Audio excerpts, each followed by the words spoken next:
ಆದರೆ ಯಾರು ಒಳಗೆ ಬಂದರೂ ತೊಂದರೆ.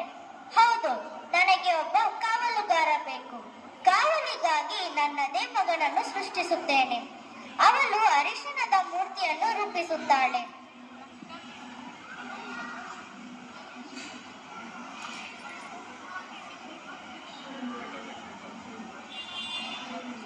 ಮಗನೇ, ನಿನ್ನ ಹೆಸರು ಗಣೇಶ. ನೀನು ಬಾಗಿಲಲ್ಲಿ ನಿಂತು ಕಾವಲು ಮಾಡು. ಯಾರನ್ನು ಒಳಗೆ ಬಿಡಬಾರದು. ಸರಿ ಅಮ್ಮ, ನಾನು ನಿಮ್ಮ ಮಾತು ತಪ್ಪಿಸುವುದಿಲ್ಲ. ಈ ಬಾಗಿಲ ಮೂಲಕ ಯಾರೂ ಒಳಗೆ ಬರೋದಿಲ್ಲ. ದೃಶ್ಯ 2: ಶಿವನ ಆಗಮನ.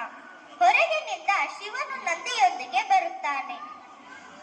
ನಂದಿ, ನಾನು ಪಾರ್ವತಿಯನ್ನು ನೋಡಬೇಕಾಗಿದೆ.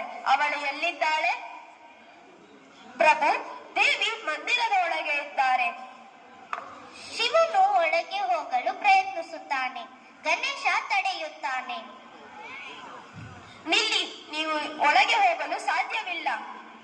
ನೀನು ಯಾರು ನನ್ನ ದಾರಿಯಲ್ಲಿ ನಿಂತು ತಡೆಯಲು?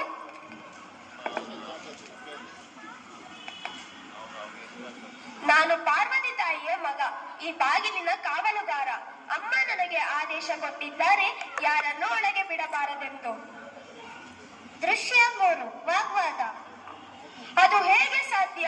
ನಾನು ಈ ಮನೆಯ ಸ್ವಾಮಿ, ಅವಳ ಪತಿ. ನಿಮ್ಮ ಹುದ್ದೆ ನನಗೆ ಗೊತ್ತಿಲ್ಲ. ನನಗೆ ಗೊತ್ತಿರುವುದು ಒಂದೇ, ನನ್ನನ್ನು ಸೃಷ್ಟಿಸಿದ ಅಮ್ಮನ ಆದೇಶ. ಮಹಾದೇವ, ಇವನನ್ನು ಬದಿಗಿಟ್ಟು ಒಳಗೆ ಹೋಗೋಣ. ಒಂದು ಚಿಕ್ಕ ಹುಡುಗನೇ ಅಲ್ಲವೇ? ಚಿಕ್ಕವನಾಗಿದ್ದರೂ ಅಮ್ಮನ ಮಾತಿಗೆ ನಿಷ್ಠನಾಗಿರುವೆನು. ಯಾರಾದರೂ ಬಂದರೂ ಒಳಗೆ ಬಿಡುವುದಿಲ್ಲ. ಶಿವನು ಕೋಪಗೊಂಡು ತನ್ನ ತ್ರಿಶೂಲವನ್ನು ಎತ್ತುತ್ತಾನೆ. ಅವನು ತ್ರಿಶೂಲದಿಂದ ಗಣೇಶನ ತಲೆಯನ್ನು ಕಡಿದು ಹಾಕುತ್ತಾನೆ. ಗಣೇಶ ನೆಲಕ್ಕುರುಳುತ್ತಾನೆ.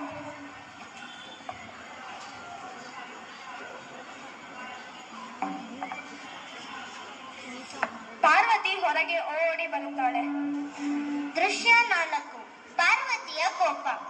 ಓ ಶಿವ, ನೀನು ಏನು ಮಾಡಿದೆ? ನನ್ನ ಮಗನನ್ನು ಕೊಂದೆಯ? ಅವನು ನನ್ನ ದಾರಿಯಲ್ಲಿ ನಿಂತು ನನ್ನನ್ನೇ ತಡೆದನು. ಅವನು ನನ್ನ ಮಾತೇನಾಗಿದ್ದ. ನೀನು ಅವನನ್ನು ಕೊಂದಿರುವೆ. ನಾನು ಈ ದುಃಖವನ್ನು ಸಹಿಸಲಾರೆ. ಅವನು ಬದುಕಬೇಕು. ಇಲ್ಲವಾದರೆ ನಾನು ನನ್ನ ತಪಸ್ಸಿನ ಶಕ್ತಿಯಿಂದ ಈ ಜಗತ್ತನ್ನು ನಾಶ ಮಾಡುತ್ತೇನೆ. ದೃಶ್ಯ 5: ಗಣೇಶನ ಪುನರ್ಜನ್ಮ. ಪಾರ್ವತಿ, ಶಾಂತವಾಗು. ನಾನು ಅವನಿಗೆ ಮತ್ತೆ ಜೀವ ಕೊಡುತ್ತೇನೆ. ಗಣಗಣಗಳೇ, ಉತ್ತರ ದಿಕ್ಕಿನೆಡೆಗೆ ತಲೆ ಹಾಕಿ ಮಲಗಿರುವ ಮೊದಲು ಕಾಣುವ ಜೀವಿಯ ತಲೆಯನ್ನು ತಂದುಕೊಡಿ. ಗಣಗಣಗಳು ಹೋಗಿ ಆನೆಯ ತಲೆಯನ್ನು ತರುತ್ತಾರೆ.